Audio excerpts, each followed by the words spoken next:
Dear students السلام علیکم۔ گلستان Urdu channel میں آپ سب کو خوش آمدید کہتے ہیں اور یہ امید کرتے ہیں کہ آپ سب بخیریت ہوں گے۔ آج کے اس ویڈیو میں ہم مضمون کی تعریف کریں گے اور مضمون کی ابتدا کہاں سے ہوئی اس بارے میں ہم بات کریں گے۔ تو آئیں بات کرتے ہیں۔ مضمون نگاری بنیادی طور پر اردو کی نثری صنف نہیں تھی۔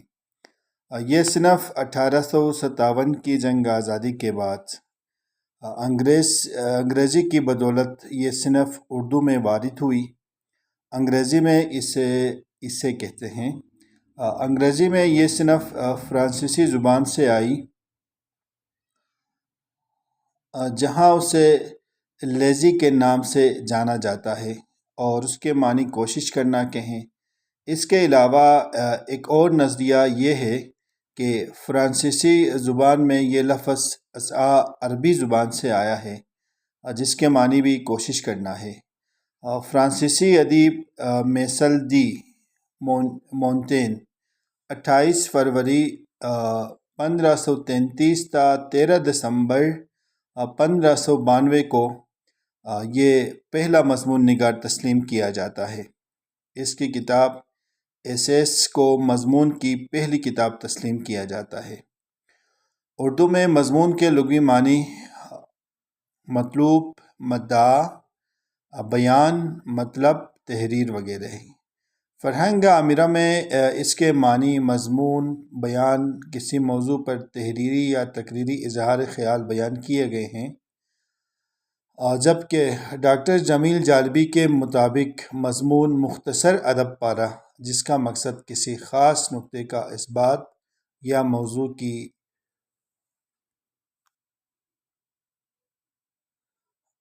موضوع کی توضیح و تعبیر ہو کا نام ہے۔ لفظ مضمون کی اس تمہیدی گفتگو کے بعد اس ادبی صنف کی تعریف کے بارے میں ماہرین ادب کی رائے کا جائزہ لیتے ہیں۔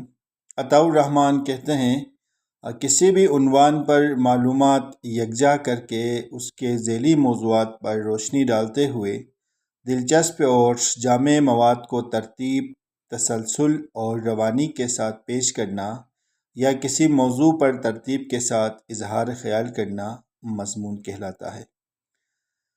ڈاکٹر رفیع الدین ہاشمی کا کہنا ہے، کسی متعین موضوع پر اپنے خیالات اور جذبات و احساسات کا تحریری اظہار مضمون کہلاتا ہے۔ دنیا کے ہر معاملے، مسئلے یا موضوع پر مضمون لکھا جا سکتا ہے۔ ان تعریفات کے تجزیے کے بعد مضمون کی جو تعریف ذہن پر نقش ہوتی ہے، اس کے مطابق کسی ایک موضوع سے متعلق اپنی تمام معلومات کو ایک منطقی ترتیب سے ادبی پیرائے میں پیش کرنا مضمون کہلاتا ہے، مضمون نویسی کہلاتا ہے۔ مضمون نویسی ایک فن ہے جس کے لیے وسیع مطالعہ، حالات و واقعات کے عمیق مشاہدے، گہرے غور و فکر، معلومات اور مشق کی ضرورت ہے۔ یہ ذخیرہ الفاظ، صحت زبان اور خیالات و واقعات میں ربط و تسلسل قائم کرنے کی صلاحیت کا مطالبہ کرتا ہے۔ موضوع کے لحاظ سے مضمون کئی طرح کا ہو سکتا ہے، مثلاً سوانحی، معاشرتی، اخلاقی، مشاہداتی، سائنسی، علمی، تخیلاتی وغیرہ وغیرہ۔ نوعیت کے لحاظ سے مضمون نگار کی متعدد صورتیں ہیں، مثلاً بیانیہ، استدلالی، تنقیدی، خیالی، تحقیقی وغیرہ۔ بیانیہ مضمون میں کسی موضوع پر ذاتی رائے اور خیالات کا اظہار کرنا پڑتا ہے اور اپنے مشاہدات و تجربات بیان کیے جاتے ہیں، مثلاً باغ کی سیر، کسی میچ کا آنکھوں دیکھا حال، یوم والدین وغیرہ۔ ابتدائی جماعتوں میں بیانیہ مضمون چند مربوط جملوں پر مشتمل ہوتا ہے، مثلاً پالتو جانوروں یا دیگر روزمرہ مشاہدے میں آنے والی گرد و نواح کی اشیاء پر۔ استدلالی مضمون میں کسی موضوع پر اسباب و علل کے ساتھ خیالات کو تحریر کیا جاتا ہے اور دلائل دے کر کسی بات کو ثابت کیا جاتا ہے۔ خیالی یا تخیلاتی مضمون میں ذاتی تخیل اور اختراعی قوت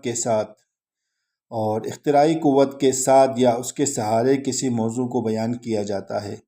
مثلاً چاندنی رات کا منظر تنقیدی اور تحقیقی مضمون نگاری میں کسی موضوع کے اچھے اور برے پہلوؤں کو دلائل اور تحقیق سے واضح کیا جاتا ہے۔ اس قسم کی مضمون نگاری کثرت مطالعہ اور اعلیٰ ذہانت کا تقاضا کرتی ہے۔ اب ہم آتے ہیں انشائیہ مضمون اور مقالے میں فرق۔ تو ان میں فرق یہ ہے، اردو نثر کی یہ 3 الگ الگ اصناف ہیں، اس لیے ان کے درمیان فرق کو ملحوظ خاطر رکھنا ضروری ہے۔ اسی لیے ان کی تعریفات سے آگاہی بھی بہت ضروری ہے تاکہ تحریر لکھتے وقت ان کی انفرادی حیثیت مجروح نہ ہو۔ انشائیہ کے بارے میں ڈاکٹر گیان چند جین کہتے ہیں، انگریزی میں اسے لائٹ اسے کہتے ہیں۔ اس میں کوئی ادیب اپنے جذبات و خیالات کو کسی حد بندی کے بغیر من مانی طور پر سپرد قلم کرتا جاتا ہے۔ اس کا انداز ادبی اور نقطہ نظر خالص شخصی ہوتا ہے، اس میں علمی سنجیدگی یا ثقافت نہیں ہوتی ہے۔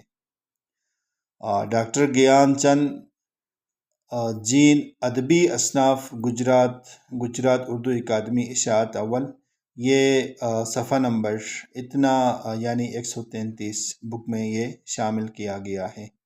اس کے بعد ڈاکٹر بشیر سیفی انشائیہ اور مضمون کا فرق بیان کرتے ہوئے لکھتے ہیں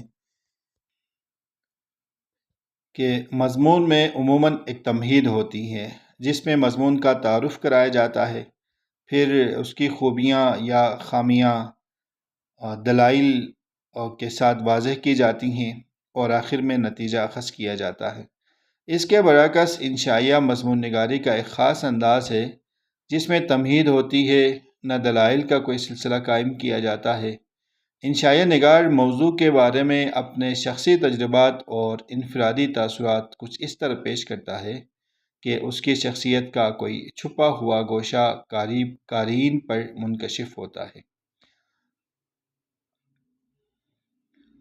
ڈاکٹر بشیر سیفی اردو میں انشائیہ نگاری، جبکہ مقالے کے بارے میں ڈاکٹر رفیع الدین ہاشمی کا کہنا ہے کہ کسی خاص موضوع پر علمی و تحقیقی انداز میں تحریری اظہار خیال کو مقالہ کہیں گے۔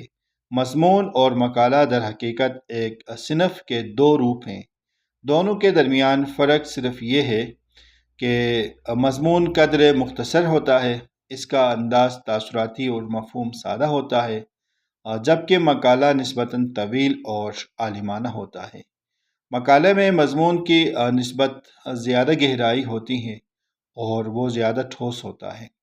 دراصل مضمون اور مقالے میں اختصار یا طوالت کا فرق میں کچھ اہم نہیں، اصل اہمیت دونوں کے درمیان اختلاف مزاج کی ہے۔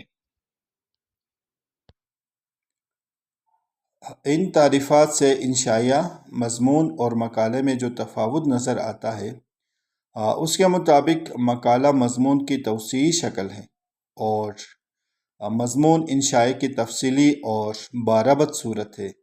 یہی حال مشکل پسندی، سادگی، مزاح، حسن بیان اور شگفتگی بھی ہے۔ انشائیہ بہت زیادہ شگفتہ اور بے تکلف ہوتا ہے، مضمون سنجیدہ، سادہ اور معلومات افزا ہوتا ہے۔ ان دونوں کے مقابلے میں مقالہ بے حد سنجیدہ، رسمی، فلسفیانہ اور تحقیقی نوعیت کا ہوتا ہے۔ مشکل، دقیق مسائل اور موضوعات جو انشائیہ اور مضمون میں نہیں چھیڑے جا سکتے، وہ مقالے کی زینت بن جاتے ہیں۔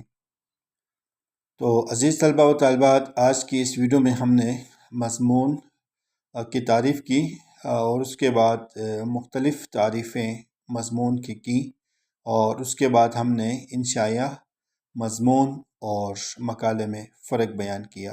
امید کرتے ہیں آپ کو یہ ویڈیو ضرور پسند آئے گی۔ اسی طرح کی دیگر ویڈیو سے استفادہ کرنے کے لیے آپ ہمارے ساتھ رہیے۔ خاص طور پہ گلستان اردو چینل کو سبسکرائب کریں تاکہ ہر آنے والی ویڈیو سے آپ استفادہ کریں گے۔ ملتے ہیں ایک نئی ویڈیو کے ساتھ، تب تک کے لیے اللہ نگہبان۔